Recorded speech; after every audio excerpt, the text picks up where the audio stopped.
Halo, semangat pagi Sobat Saham Indonesia. Ketemu lagi dengan Stockford Indonesia Channel dalam berita saham terbaru. Nah, ikuti sampai habis ya, biar kalian gak ketinggalan berita-berita seputar saham.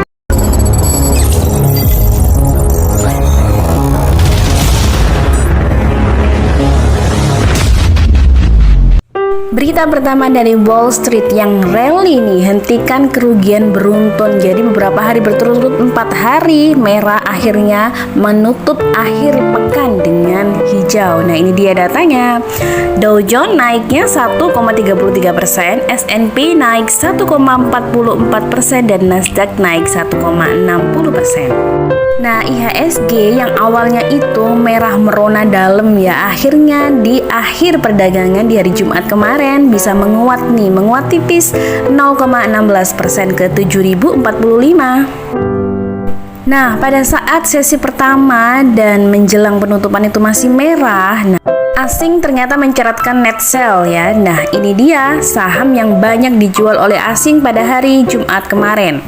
Yang pertama ada Telkom, yang kedua ada BBCA, 3 ASI, 4 BMRI, 5 Mika, 6 Akra, 7 BBNI, ada BBRI, kemudian Ajas dan TBIG ya. Itu dia saham yang banyak dilego asing. Sementara yang banyak dikoleksi asing ini dia ada juga loh yang dikoleksi. Makanya kenapa di akhir sesi itu ada penguatan tipis dari IHSG.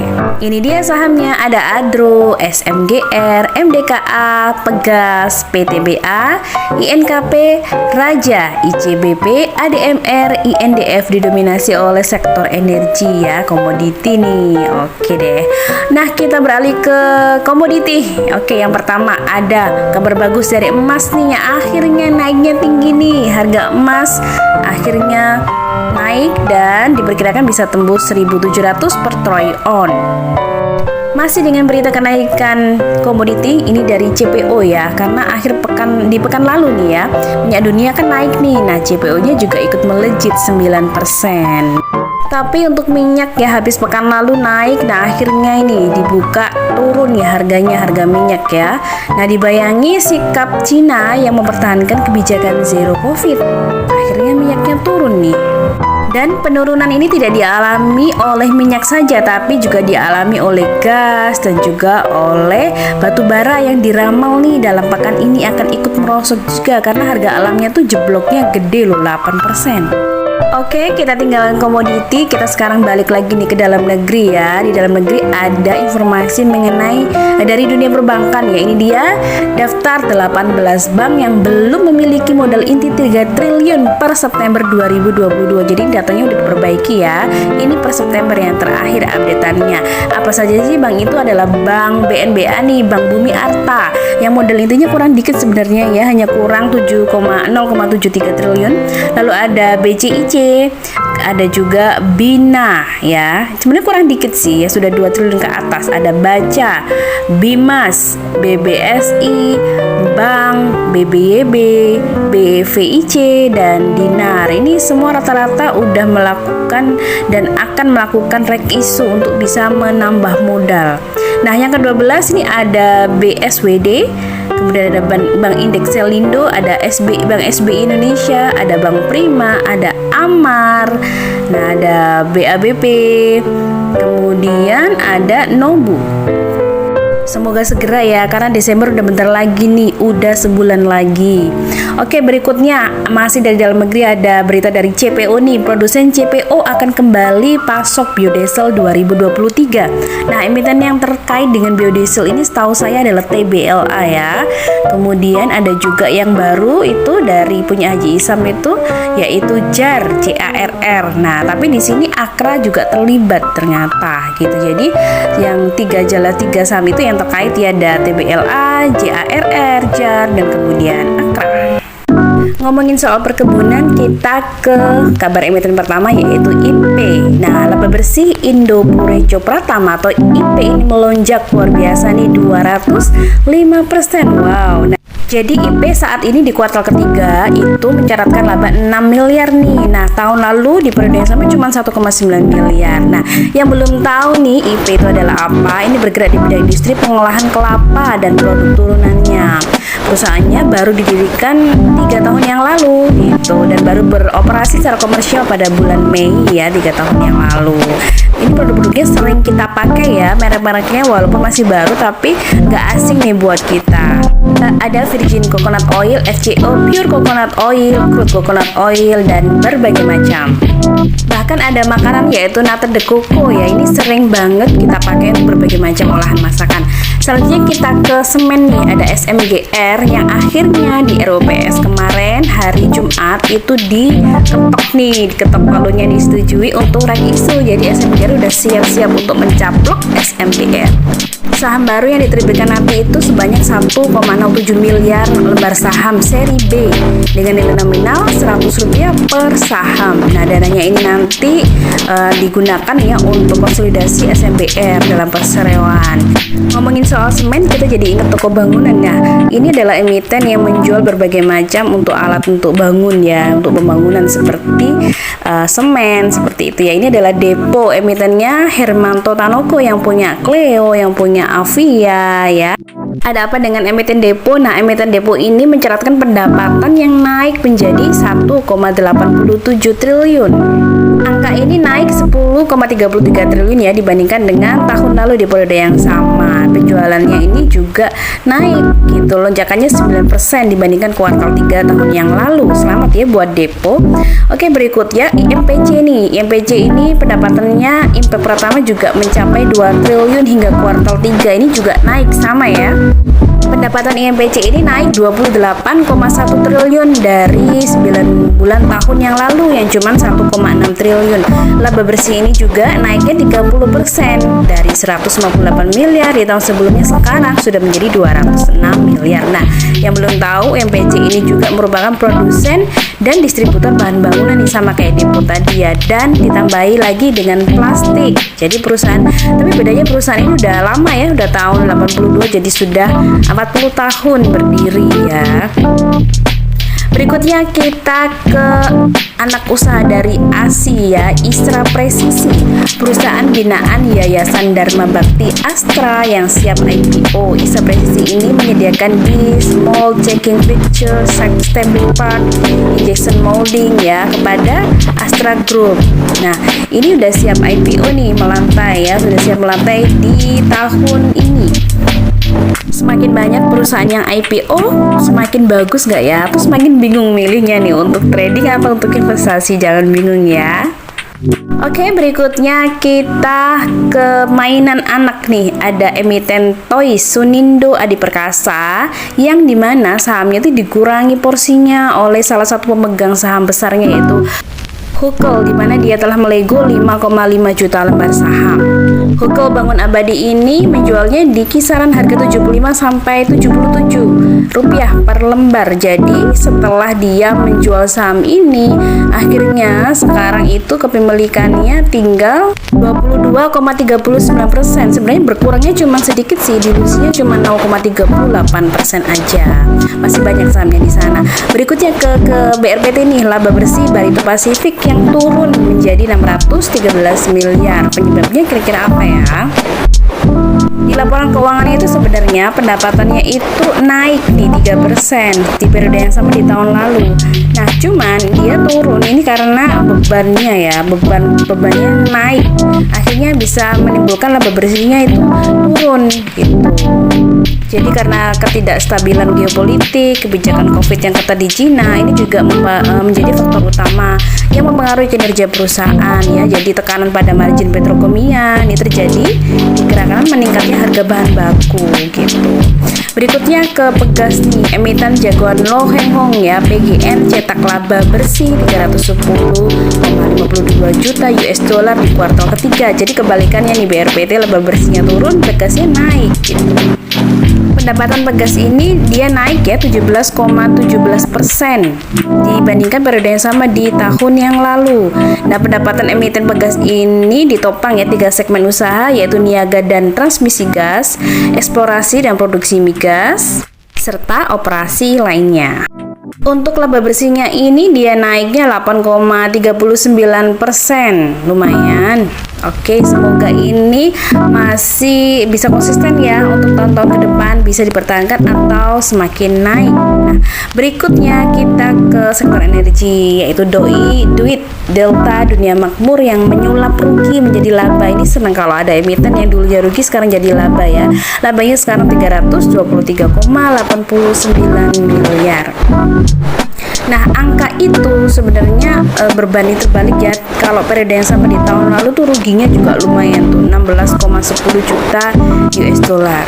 Nah, pendapatannya ini naiknya hampir 100% ya, naiknya 92,57%. Makanya labanya juga akhirnya bisa menghasilkan laba ya.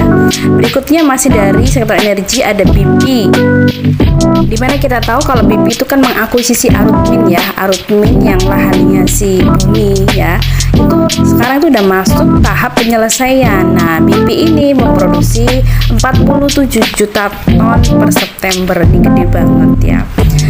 Masih dari dunia tambang ada Antam nih, kabar menggembirakan ya, melambung 30%, penjualan emas aneka tambang tembus 25.931 kg. Nah, Antam ini belum keluar ya laporan keuangannya ya, tapi sudah ada ancang-ancang nih. Dari kemarin beritanya pendapatannya naik, kemudian penjualannya naik, gitu, produksinya naik. Nah, ini dia. Mungkin setelah ini akan ada berita Antam LK-nya bagus, laba bersihnya melejit gitu ya. Kita tunggu aja.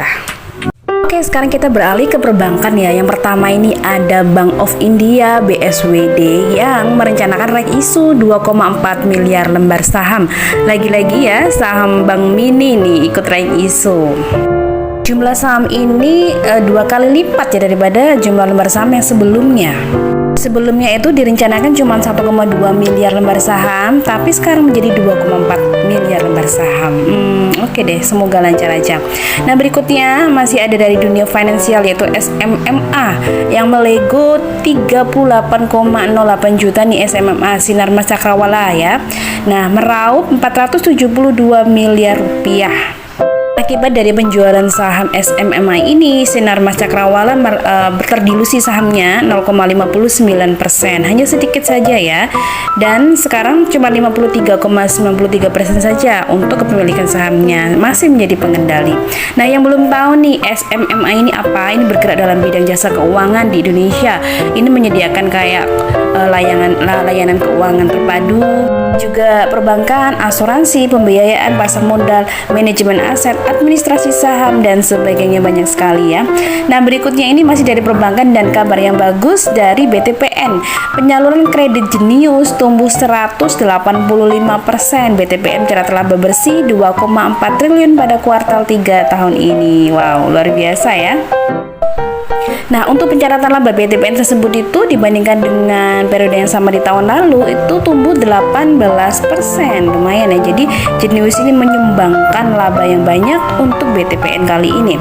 Oke, berikutnya masih dari kenaikan laba bersih ada BVIC atau Bank Victoria yang labanya itu melejit 178%. Ini malah lebih banyak ya dari BTPN. Tadi BTPN naiknya 18%, ini naiknya 100% lebih. Nah, ini dia rinciannya. Jadi beberapa pendapatan dari BTPN ini memang naik, tapi yang penyumbang terbanyak ini pendapatan bunga dan syariah bersih. Ini menanjaknya 96%. Oke, berikutnya masih dari bank, yaitu Cathay Life yang mendivestasi 26 juta lembar saham Bank Mayapada atau kode emiten Maya. Jadi Cathay Life ini perusahaan dari Taiwan ya. Ini menjual sahamnya nih 26 juta lembar saham. Namun walaupun begitu terdilusinya juga cuman sedikit ya, 0,22% saja untuk kepemilikan saham ayahnya ini.